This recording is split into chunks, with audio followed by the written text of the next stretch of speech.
Hello everyone, आप सभी का हमारे यूट्यूब चैनल सेमेस्टर अड्डा पर हार्दिक स्वागत है। उम्मीद करता हूं आप सब अच्छे होंगे और अपने जीवन में कुछ बेहतर कर रहे होंगे। तो आज की इस वीडियो में हम अपने क्लाउड कंप्यूटिंग के कुछ इंपॉर्टेंट क्वेश्चन देखने वाले हैं जो हमारे एग्जाम पर्पज से काफ़ी ज़्यादा इंपॉर्टेंट रहने वाले हैं। इस वीडियो को हमने कुछ इस प्रकार से डिजाइन किया है कि हमने प्रत्येक चैप्टर में से कुछ 4 या 5 ही क्वेश्चन सेलेक्ट किए हैं जो आपके एग्जाम पर्पज से बहुत ज़्यादा इंपॉर्टेंट है। तो स्टार्ट करते हैं अपने चैप्टर नंबर 1 से कि उसके अंदर कौन कौन से इंपोर्टेंट क्वेश्चन रहने वाले हैं।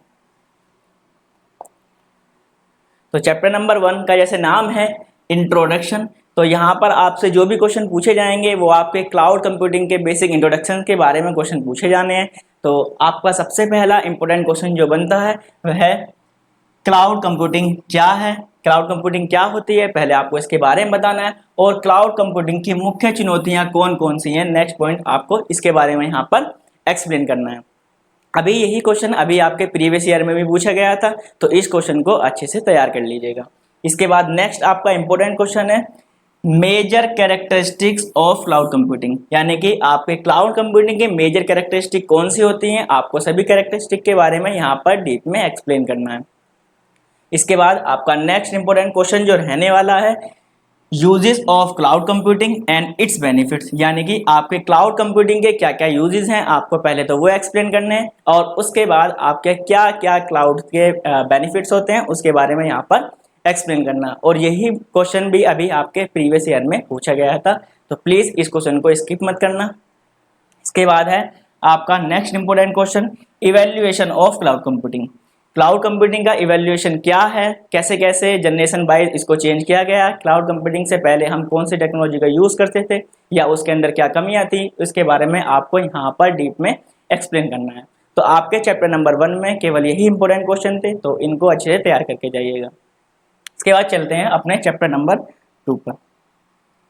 तो चैप्टर नंबर 2 में जैसे ही चैप्टर का नाम है सर्विस एंड डिप्लॉयमेंट मॉडल, तो यहाँ पर आपको 2 टाइप्स के मॉडल के बारे में पढ़ना है, सर्विस मॉडल कौन से होते हैं और डिप्लॉयमेंट मॉडल कौन से होते हैं। तो इसमें से ही आपका सबसे पहला इंपॉर्टेंट क्वेश्चन जो बनने वाला है various service model of cloud computing, यानी कि कौन कौन से क्लाउड कंप्यूटिंग के सर्विस मॉडल होते हैं, पहले आपको ये एक्सप्लेन करना है। तो आप सभी को पहले से ही पता होगा कौन कौन से होते हैं, infrastructure as a service, software as a service, platform as a service, ये हमारे क्लाउड कंप्यूटिंग के मेजर सर्विस मॉडल होते हैं। तो आपको ये 3 तो पक्का लिख के आना है, उसके बाद 1-2 और होते हैं, आप वो भी पढ़ के जाइएगा। इसके बाद आपका नेक्स्ट इंपॉर्टेंट क्वेश्चन है private and public cloud. Private cloud क्या होता है पहले आपको ये एक्सप्लेन करना है, उसके सेकंड पॉइंट में पब्लिक क्लाउड क्या होता है ये एक्सप्लेन करना है। इसके बाद दोनों का आपको एक एक एग्जाम्पल भी देना है, ठीक है।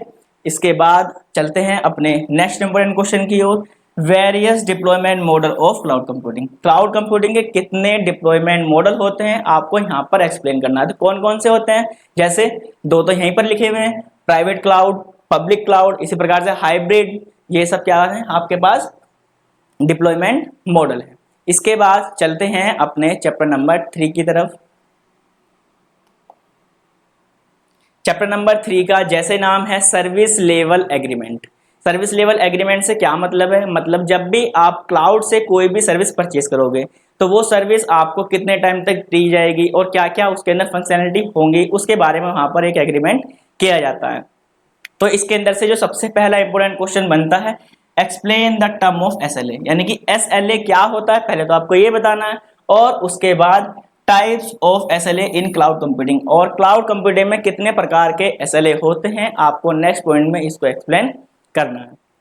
इसके बाद हमारा नेक्स्ट इंपॉर्टेंट क्वेश्चन बनता है व्हाट इज SLA, SLA क्या है, और इसके बाद के साथ क्या पूछेगा SLA management process, SLA management process क्या होता है उसके बारे में भी आपको यहाँ पर एक्सप्लेन करना है। यही क्वेश्चन अभी आपके प्रीवियस ईयर में जस्ट पूछा गया था।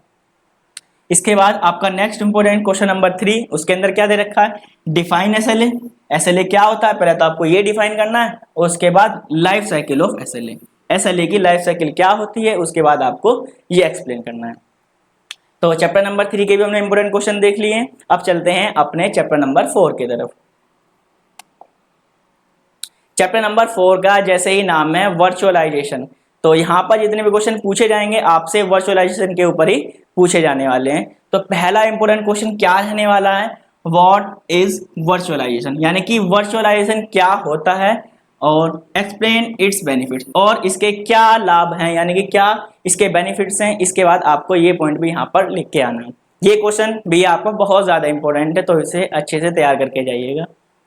इसके बाद है आपका क्वेश्चन नंबर 2, और ये भी आपका काफ़ी इंपॉर्टेंट क्वेश्चन है। इसमें क्या करना है आपको, डिफरेंट टाइप ऑफ वर्चुअलाइजेशन, यानी कि हमारे क्लाउड कंप्यूटिंग में कितने टाइप के वर्चुअलाइजेशन होते हैं, आपको ये वाला पॉइंट एक्सप्लेन यहाँ पर करना है।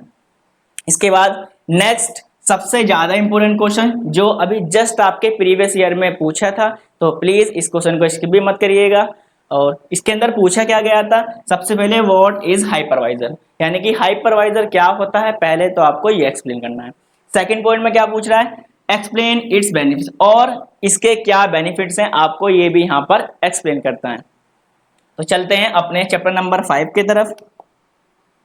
तो चैप्टर नंबर 5 का जैसे ही नाम है क्लाउड सिक्योरिटी, यानी कि हम अपने क्लाउड को किस प्रकार से सिक्योर कर सकते हैं, उसके अंदर कौन कौन से सिक्योरिटी इश्यूज आते हैं, आपका यहाँ पर इस पॉइंट के ऊपर क्वेश्चन पूछे जाने वाला है। तो पहला इंपॉर्टेंट क्वेश्चन जो आपसे पूछा जाएगा, various securities issues in cloud, यानी कि क्लाउड कंप्यूटिंग के अंदर कौन कौन से सिक्योरिटीज इश्यूज आते हैं, यानी कि परेशानियां आती हैं, या उसको आपको यहाँ पर एक्सप्लेन करना है।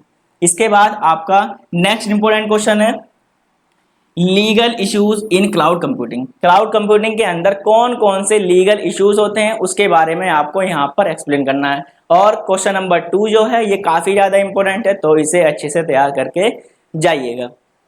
इसके बाद है चैप्टर नंबर 6। चैप्टर नंबर 6 का नाम है क्लाउड स्टोरेज। तो क्लाउड के अंदर हम कैसे हम अपने डाटा को स्टोर करते हैं, इसके बारे में आपसे यहाँ से क्वेश्चन पुटअप किए जाएंगे।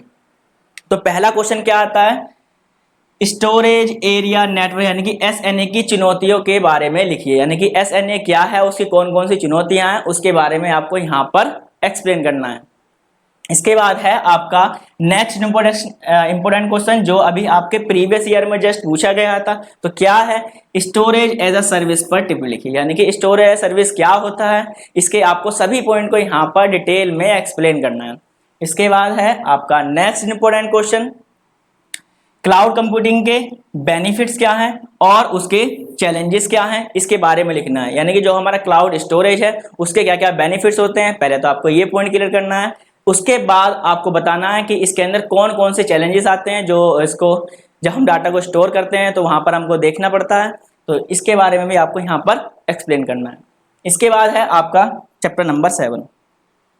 तो चैप्टर नंबर 7 आपका क्लाउड कंप्यूटिंग का लास्ट चैप्टर है। तो इस चैप्टर के अंदर क्या है, आपसे क्या पूछा जा सकता है, इसके अंदर सबसे ज़्यादा आपसे क्वेश्चन पूछे जाएंगे किसके ऊपर, शेड्यूलिंग के ऊपर, क्योंकि चैप्टर का नाम ही क्या है, शेड्यूलिंग इन क्लाउड, यानी कि क्लाउड के अंदर शेड्यूलिंग क्या होती है, इसके बारे में आपसे यहाँ से क्वेश्चन पूछे जाएंगे। तो पहला क्वेश्चन इसके अंदर क्या है, क्लाउड में शेड्यूलिंग समस्याओं पर टिप्पणी लिखिए, यानी क्लाउड के अंदर शेड्यूलिंग में कौन कौन सी समस्याएं आती हैं उसके बारे में आपको यहाँ पर टिप्पणी लिखनी है, यानी कि इसको डिटेल में एक्सप्लेन करना है। इसके बाद आपका नेक्स्ट इंपॉर्टेंट क्वेश्चन है डिफरेंट टाइप ऑफ शेड्यूलिंग, यानी क्लाउड कंप्यूटिंग के अंदर कितने टाइप की शेड्यूलिंग होती है, इसके बारे में आपको यहाँ पर एक्सप्लेन करना है। आपका नेक्स्ट और काफ़ी ज़्यादा इंपॉर्टेंट क्वेश्चन जो है स्टैटिक एवं डायनेमिक शेड्यूलिंग क्या है, इसके बारे में आपको यहाँ पर एक्सप्लेन करना है। तो चलते हैं अपने नेक्स्ट स्लाइड पर। तो यहाँ पर हमने अपने क्लाउड कंप्यूटिंग के सातों चैप्टर अच्छे से कवर कर लिए हैं और सभी के इंपॉर्टेंट क्वेश्चन देख लिए हैं। तो उम्मीद करता हूँ कि आपको ये वीडियो पसंद आई होगी। तो आपको यदि ये वीडियो पसंद आई है तो प्लीज़ लाइक, सब्सक्राइब और कमेंट करना ना भूलें, और प्लीज़ अपने दोस्तों को ज़रूर शेयर करिएगा। Thank you so much.